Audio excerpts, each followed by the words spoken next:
Hello, everybody. Welcome to Inside US Soccer. My name is Chris Rodriguez. We are live on the topfcradio.com radio station, where your one stop shop, your one stop place for all things soccer, all things football. And we are also live on the AMP app. We are live on the AMP app. We are live there as well. And thank you so much for listening. Thank you so much for being there. We are growing slowly but surely on AMP. So follow us there. We have live radio every day on the AMP app. And of course, if you go to topfcradio.com, there's football 24/7 for you. Your one stop shop for all things soccer, all things football. Now, we're going to start this episode of Inside US Soccer. By the way, you can have your say if you're on the AMP app. We are live there, and you can have your say. You can come on and call us in and let us know what you think about the situation. By the way, Lionel Messi returns to the United States to continue his MLS charge with Inter Miami. Inter Miami they won their last game without Lionel Messi. That's an important thing. That's a very important thing.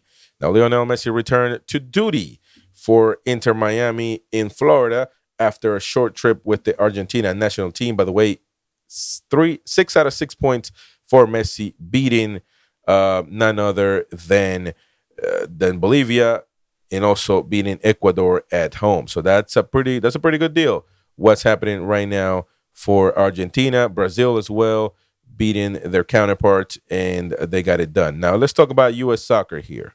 And the international break, of course, came to an end early on Wednesday. Lionel Messi returned to Miami to report back with the MLS team. The player switched his thoughts back to the club once again. And, of course, he's going to they're trying to make this playoff hunt. They're still a little bit far off, but not yet that far off either. I mean,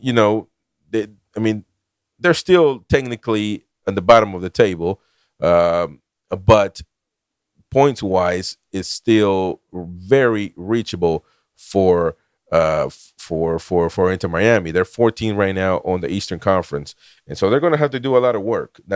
There's no doubt about that. They're going to have to do a lot of work, and so they're going to have to keep winning. Now, winning without Messi was a big deal. Winning without Messi is a big deal because I'm not going to say that they could go without him every single day, every single match. But of course, it's nice to know that they didn't need him to get this win against, I believe, Kansas City, right? Yeah, Kansas City, and it was at home. So that was their next match is going to be against Atlanta in Atlanta. So in Atlanta, Georgia. So it's going to be Saturday at 4 p.m. And it's going to be tough for them. They're going to have to beat Thiago Almada and company. But it's going to get tougher. Now, there is only 9 matches left. And I say only because, there's still a lot of time left for them to get something done. Don't get me wrong. A lot of time left so they can get it done. However, they have to work at it. I think Tata Martino can do it. But, they are 14th in the league. Now, 26 points. Really, they're not far off from Chicago with 27. They're only 2 points off DC United. Things are really tight in the MLS right now, especially in the Eastern Conference. If you go to the Western Conference, then it's about the same. And I'm sorry, I gave you the wrong points for Inter Miami. They got 28 points. But the number 10 Chicago has 32 points. I'm sorry, I gave you the wrong data right there. And so even though it's not just 2 points, of course, it's more than that. It's 4 points. Even though it's 4 points, it's still 1 game and a tie, right? Or 2 games away. Now, if you look at the last places, DC United, Montreal with 8th, 9th, then you're talking about 34 points for DC United, 35 for Montreal. Still reachable, still a 2-game type distance for especially for DC United, for Miami to get. So we'll see what happens. But just as I'm saying, the Inter Miami's in the fight, so is the New York Red Bulls, so is the New York City, so is Charlotte, so is Chicago, obviously out there fighting for that spot. Toronto is out of it. Even though there's 9 games left, they would have to win every single game. and everybody else fail at that. And I really don't think that's going to happen. Now, if you go to the Western Conference, it's getting really good. My team that I'm a fan of, St. Louis City. Here, Top FC Radio is from St. Louis, so you know that we are going to be rooting for our brand new team. 48 points. Oh my gosh. 48 points for St. Louis. They're killing the MLS on their first season. Now you got Seattle Sounders 41 second, LAFC 40 points, tied with Real Salt Lake City. Houston Dynamo 39, Vancouver 38, Minnesota 37, along with San Jose. And also FC Dallas right there, 34 points. Now, when it comes to the bottom of this, who can get into that spot? Now, it's going to be between San Jose. Well, I'm sorry. It's going to be between the 8th and the 9th spot to fight for that one, to be that wild card, right? And, there's a little bit of a distance here between San Jose and Austin, and Dallas and Portland, and definitely Sporting Kansas City, and, of course, LA Galaxy. They had a horrible season. And the one that's gone is Colorado Rapids, right? They just don't exist right now so far. So I think they're out of the fight. But it could be a little bit tough for Austin. They have to fight for that 9th spot against Dallas. That would be more feasible because, San Jose is 37. Austin has got 33. Portland has 33. So for them to get to that 37, you're talking about 4 points. That's 2 games. And FC Dallas has to, fail every time. And I just don't see that happening, really. I think the battle is going to be with Austin, of course. Portland has the same points. Sporting Kansas City at 32. It's going to be tougher for LA Galaxy. They're going to have to keep going hard, and they're going to have to fight for the nails on that one if they want to fight for it. But I think it's going to be between Portland, Austin, and FC Dallas for that 9th spot. But we'll see what happens. By the way, we probably will have a live watch along on the YouTube channel, so you can join us there as well. By the way, you can find us on Facebook and join that live watch along at Top FC News. Top FC News everywhere, all social media platforms. By the way, don't forget to subscribe, hit the bell for notifications. And by the way, the next matches are going to be really, really good. I'm going to be hooked on St. Louis, of course. I want them to win. I want them to win. Can you believe if a team wins their first season, they win the championship, the Major League Soccer championship? That would be amazing, right? That would be amazing. You have to give it to St. Louis. I went to the stadium last weekend to see the United States men's team, and it was unbelievable. It was really, really unbelievable. Shout out to them. They got it done. Terrific stadium.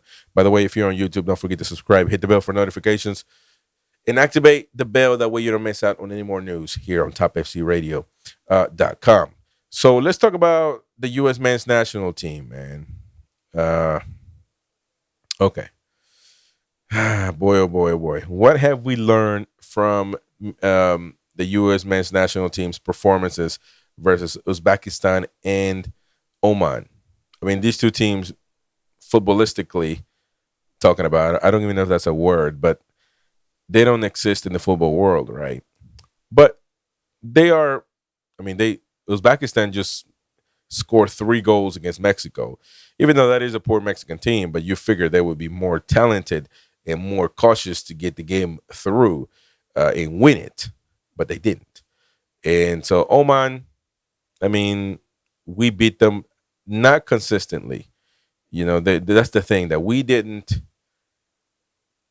I don't know, man. Something is missing for the national team, the U.S. national team, and I don't know what it is. I'm not a fan of Berhalter. I've told you guys a million times, and I think that we need a change. However, he just came back, so there isn't going to be no changes whatsoever. So this is what we got, and they gave him another World Cup, and it's unfortunate, because you see the same things happening over and over again, and nothing changes. No ambition. The players, they don't yell at each other. They don't talk to each other. It's basically nothing.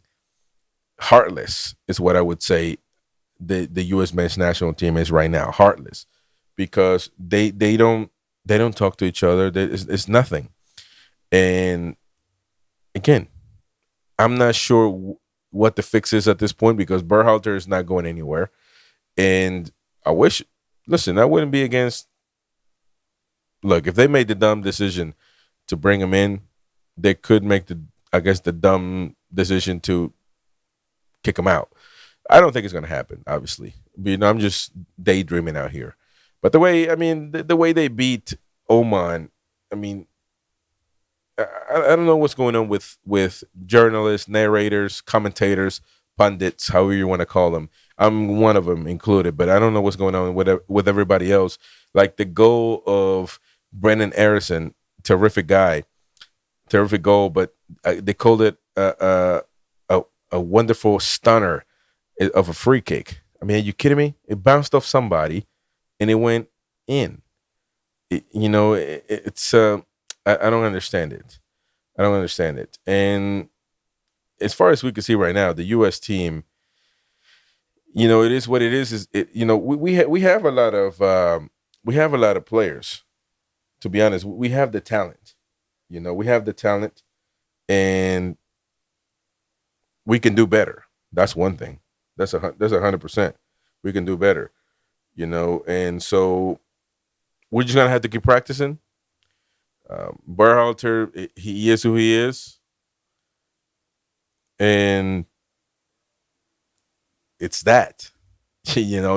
I don't know how else to go from that. Now, the dilemma here is going to be Pepi and Balogun. Who is going to be the starter, the number 9 for the U.S. men's national team?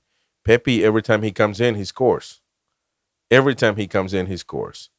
And he scores 6 goals in 6 caps for the United States team.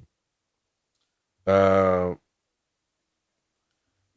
that is terrific. That is terrific. So those are numbers that you would say, man, you need to put this guy in, right? That's the bottom line. But Balogun gives you another type of present as well. And you wonder if you need to put him in the match. He scored as well too. So I mean, it's not like he's not capable of doing that. He scored. So I like them both. I mean, can they both play? It's going to be a tough one. It's going to be a tough one. More than likely, no. Depending if you really want to adjust the starting lineup, but as of right now, the way it is, both couldn't play, right? Both couldn't play at all. So we'll see what happens. I mean, Ricardo Pepi is yelling, screaming for a spot. I want to know what you think. I definitely want to know what you think and see what we can come up with talking about this. Um, Now, what did Greg Berhalter say about the conference, the press conference? Did he really say these are the we need to play these types of matches because of how we react to them? Like there's no reason whatsoever for us to want to play against these teams. I'm sorry.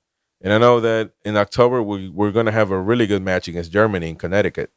And that's going to be a really, really good match to kind of show us where we're at or put us in our place. Either way, we're going to have to find out, right? We're going to have to find out. And definitely we need to we need to see realistically where is the United States. And I think you can see it versus Germany. Now, is that going to be set in stone? Probably not.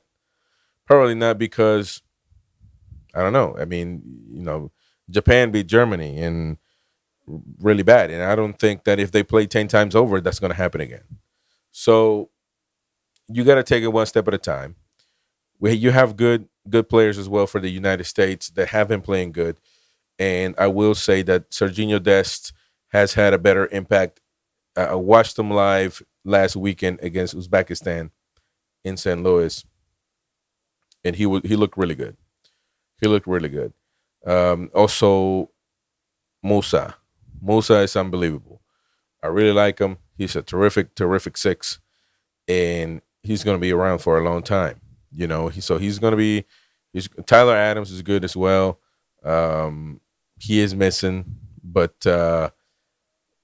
you know, so we'll see how he comes back, if he comes back in time. Brandon Aronson, also a good player, a security blanket for the U.S. He gives the exact same effort every single time, and that's kind of what you need, somebody that you can trust. Um, Another interesting player, Tillman, De La Torre, McKinney, of course, battling for a spot at Juventus, trying to make it work, and Tim Weah. Tim Weah has been tremendous. Tim Weah has been terrific, and he just has to continue that work. Now he's playing as a right winger, and it's going to be really good to see how he develops. He was usually, I'd say, a right back, but now playing more forward, and that's gonna be good. Now, by the way, Inter Miami signed Santiago Morales, son of assistant coach Javier Morales. So the 16-year-old midfielder spoke to reporters after agreeing a deal at the DRV Pink Stadium, where his MLS legend father is currently coaching. Now, some questions are being raised, eyebrows raised, about, is Santiago Morales because his dad Javier Morales, because he's there, is that why the club signed him? I mean, I don't even know if that really matters as much. If the kid has talent, I mean, I'm sure his dad, did his dad have something to do with it? Probably. I don't know. But it is what it is, you know? It is what it is. So he's got a contract now with the first team, and we'll see what happens. But now you're seeing a lot of this, right? A lot of teams are buying into these young players, MLS teams, and investing in youth, investing in younger players, not just players that come here to retire. So that is a pretty good situation. Now, who is this kid's dad? Well, Santiago joins the MLS side where his father, Javier Morales, is currently employed, of course, under Tata Martino. He's Morales Sr. enjoyed a 19-year professional career that began in his homeland of Argentina before a brief spell in Spain, a decade of playing in the United States. Santiago Morales was born during his father's stint in Europe. Um, so never heard of his dad. I've watched a lot of Argentinian football, local football, and Copa Libertadores. And if you guys know me, I'm a historian of the game. So I have never heard of him, but it is what it is. Now, how are the power rankings in the MLS? We talked a little bit about that, of course. Cincinnati right now, top of the cream, really, going hard, over 50 points. They have earned 60 total points, and they're one win away from matching the total of that season when they won 60 points. Right now they have 57, I believe. So in 2019, 2021 is when Cincinnati got 60 points. So they're trying to reach that one. It's really tough, but man, Cincinnati has been probably the best team in the MLS. St. Louis has been right behind them, but St. Louis has done more than you could ever imagine. Of course, they everything St. Louis does from now on is a plus. I'm sure. I mean, I'm a fan of St. Louis, so right now, if you ask us, I mean, I want to win the championship. That's where I want to do. I don't care about making it to the playoffs. That stuff is for basketball, football. I don't worry about that stuff. When it comes to me, as a fan of football in general, I want my team to win every time. And I think St. Louis has proven themselves like they can do it. So now they have a 7-point lead in the Western Conference, and nobody's stepping up really to put any pressure on the league's newest team. You got Klaus back from injury and picking up his first goal since March over the weekend. It feels like this is wrapped pretty much as to who is going to finish first. An expansion team is going to finish first in their conference is genuinely one of the wildest things to ever happen in the MLS. I mean, I want to say this because it seems like anybody can come to the MLS and play. That's not true at all. That's not true at all. The MLS is very competitive. You just look at the points. Look at the points. Look at the standings. You know, everybody's fighting each other. except the top teams, except Cincinnati and St. Louis, who are just killing it and being first in their conference. Everybody else is fighting for a spot up to the second to last team. Not the last. The last team on each conference are pretty much done, but up to the second last, they're all fighting for a chance to get to the eighth, to get to the ninth spot. So I don't want to hear that the MLS sucks. Now, so that's what was going on with the MLS. So let me see if we got some more news. Oh, by the way, Antoine Griezmann makes his intentions clear on a future MLS move. He said, MLS is my goal. Now, Let It Go star Antoine Griezmann has reminded fans that sooner or later he will be heading to the United States of America. Griezmann, 32, has been inspired to come to the MLS at some point. He doesn't know when. He doesn't know. He never specifies. Of course, it would be dumb for him to do that. But when he talked about the MLS, he said, "I understand those who have gone to play there. We are talking about incredible sums of money. Even though we make a lot of money, some want to protect their children and grandchildren." He's talking about a potential Saudi Arabia move, right?